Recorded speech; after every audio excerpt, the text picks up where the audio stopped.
All right, guys, we are here with Miss Kenzie Landry. How are you doing today, ma'am? Great day. Yeah, Great day. you got to take off work today. Yes, I did. Got to come hang out with us for a little bit. Yeah. Got to take off my preschool job in the morning, and we have team training today at the gym, so I'm not required to work for that one. So, do your preschool kids understand what you do on the weekends for fun?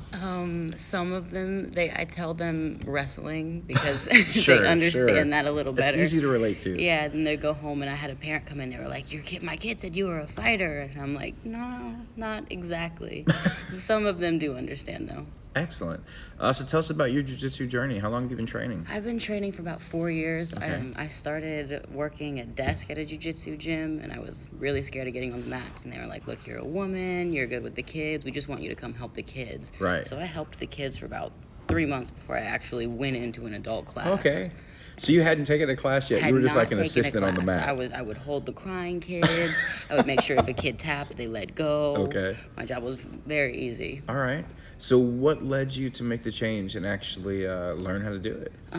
I fell in love with watching the kids overcome their little obstacles, and then I had 3 months of foundation before I ever went into the adult class. So when I did start doing the adult class, I did pretty well. Okay. And then 3 months in, I registered to compete in a little local tournament, and it got shut down. And they were like, "We'll refund you for this, and we'll send you to Houston for free." So I went and competed in Houston after 3 months, and there was no going back after that. So now here you are 4 years later. What's kept you around doing it? I love competing a lot, and I love the kids, especially with the small local tournaments. There's nothing that hypes me up for competing than watching them go. I don't think I'm ever going to be able to leave the kids in this sport. But I also do love competing. This is one of the scarier parts. I just competed in pants for the first time. Yeah. And I still don't think that's as scary as walking Really? out on that stage. Really? Yeah. What is that for people who've never experienced that? Tell us about that. Walking out, music's pumping, crowds, lights. I feel like I do a good job of putting a big smile on regardless, because I always walk out looking a little dopey with a big old smile on my face. But it's just being the center of attention. Like even at Pans and small local tournaments, like there are other matches to be seen, there are higher belts to be seen. But when you are the only one to be seen and you have people who are there to support you, I have a bunch of people coming from Lafayette. So that's a big drive. Yeah. It's what is that, like 4 hours? 3.5-ish, 4 depending. Yeah. Is that where you're from, Lafayette? I'm from Lafayette. Sorry to hear that. We had good food. Hey, I'm from New Orleans, so I lived right next to New Orleans for a minute. That's awesome. So tell us about your gym. You're here at Henzo Gracie Riverstone? I worked during the Corona incident. I had to leave my last gym. They stopped teaching Jiu-Jitsu, so I found Jiu-Jitsu with Brian Marvin at Sugarland, and he was like, "When we open up this Riverstone, I'm going to send you over with Joe," and it is the best environment. There's nothing that beats working with Joe. Yeah, Henzo Gracie is really, I don't want to say taken over, but everywhere you turn around, Brian and the team there at Henzo Gracie have decided that a gym needs to be there. Yeah. Everywhere you turn around. And what's it like to be a part of that? It's incredible because, I mentioned earlier team training, so that's why I don't have to go to work today. So on Fridays, our no-gi classes alternate between locations. Nice. So we travel on Fridays. And so I get the day off, and I get to go travel around to other gyms to train.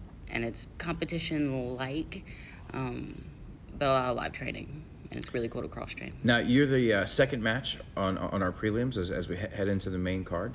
What can the fans expect to see from you?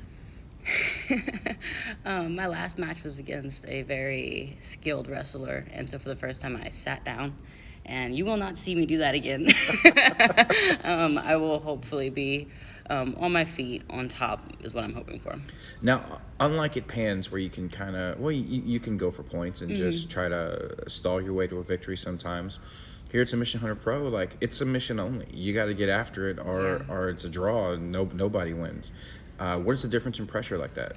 I prefer submission only, because in my case with women and their closed guard, it can be a lot to when they pull and then keep you there for the whole round. Right.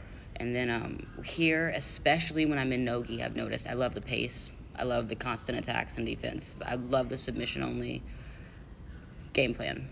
Do you have a favorite grappler you like to watch? Marcelo Garcia. Okay, that's not a bad one to go after. Little guy. Literally one of the goats. Yeah. He's my favorite. What do you like about his game? His back. I like when he messes with people's back. And even when he does his open guard stuff, I like that a lot. Excellent. Is there anybody you'd like to thank? Joe. Thank you, Joe. I wish you could be here. My parents for coming in. My dad's coming from Louisiana with both my brothers. My cousins who come from Louisiana, almost every. Brookney and Brandon. Thank you guys so much. Excellent. Well, hey, thank you for taking the time to speak to me today. I look forward to seeing you compete on Sunday. Thank you so much.